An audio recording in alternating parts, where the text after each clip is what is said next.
Hello and welcome to Wisdom Trek. This is Guthrie Chamberlain and I am your guide to wisdom. This is day 10 of our trek as we continue to investigate the tools needed for a successful wisdom trek. Today I'm recording our podcast from the studios in the Big House in Marietta, Ohio. One of the pleasures of being here at the Big House is to be able to walk around the property and realize this is the same property that my parents, grandparents, and great-grandparents walked on. The house was built in 1903 by my great-grandparents, and it's still in the family. We only own about 5 acres of the original 220-acre farm, which has long been sold off in parcels and now is part of an older but well-maintained suburban neighborhood. The small remaining portion is still as beautiful as it's always been. It's like stepping back in time to a mystic and wonderful place. We are grateful to be able to live here. The week I am creating this podcast, the peonies that used to be along the pasture fence line are in full bloom, and they are so beautiful this year. Check out wisdom-trek.com/day10 to see some of the pictures of them. We would love for you to get to know us better on a personal level. Please leave us your comments if you'd like me to continue to share these little tidbits of our daily life. We'd also like to get to know you better, so please feel free to share about yourself on wisdom-trek.com/contact us or leave us a message on our Facebook page, Wisdom-Trek. During these first 11 days of our podcast, we have set up base camp, discussed the guidelines, and chatted about the tools needed for a successful trek. My hope is that you've enjoyed this part of the trek as much as I have. Today, we are continuing our exploration into the tools or equipment we need in order to gain wisdom, to live fully, to enjoy our trek of life while we are creating our living legacy.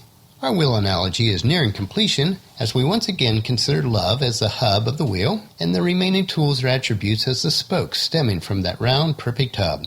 So far, we've inserted the spokes of joy, peace, patience, kindness, goodness, faithfulness, and gentleness. In our second analogy of love being the backpack for our trek, we only have one last tool or attribute to complete the set. I hope that these analogies help you to understand the importance of each of these traits. The remaining spoke in our wheel, or in our second analogy, the tool in our backpack, is self-control. As with the previous attributes, self-control is referred to in the Bible as the fruit of the Spirit.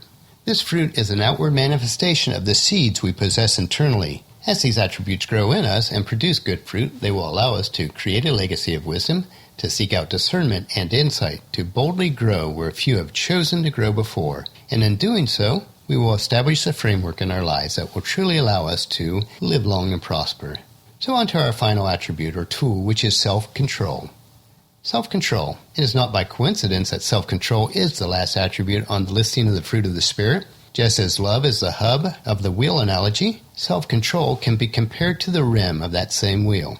If we look at the second analogy of love as our backpack, then self-control would be the drawstring or its clasp that keep the other tools in place.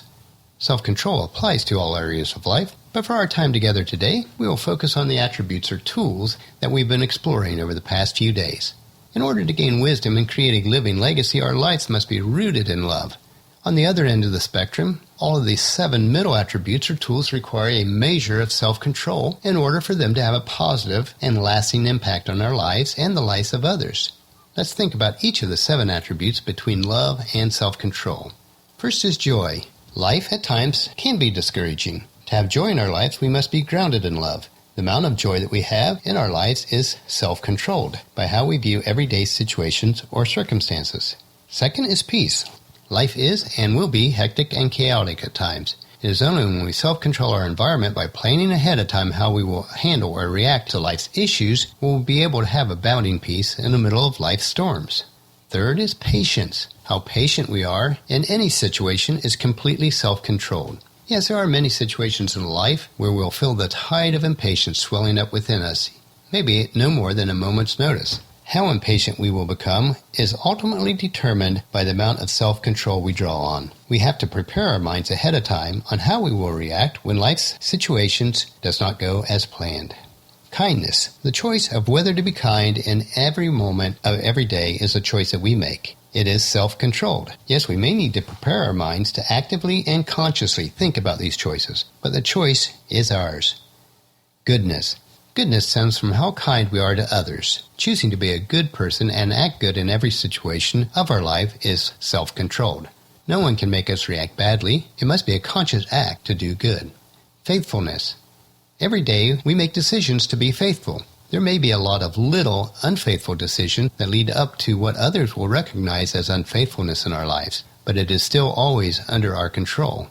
In the same manner, it is the little decisions that we make when we choose to be faithful in any area of our lives that will grow into a life filled with faithfulness and gentleness. To be gentle is to be self-controlled.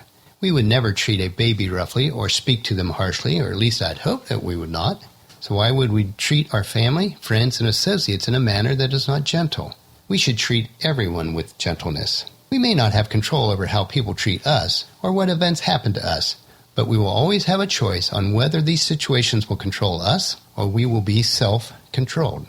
Long term, the only way people or events can control us is if we've given them permission to control our lives. As we will look at quite often on our trek for wisdom, all actions are first controlled by our thoughts. Even when we make stupid, apparently mindless decisions, as I certainly do from time to time, these decisions are based on what we've allowed into our minds previously. If we don't control what we think about, then we can't control what we do. Each of us are responsible for our actions and our reactions. You might think about it this way. Control your thinking, or thinking will control you. What the mind dwells on, the body acts on.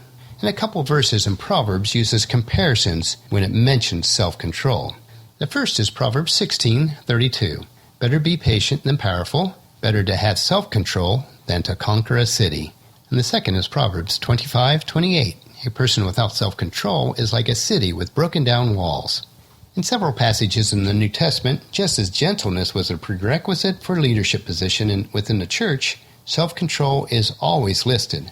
This is true in any type of organization. Leaders must have self-control in all areas of life. A lack of self-control in one area is a precursor to a lack of self-control in other areas of life, even when it's not immediately evident. Self-control is difficult, but achievable. Ultimately, it all begins in our minds, but it always ends in our actions.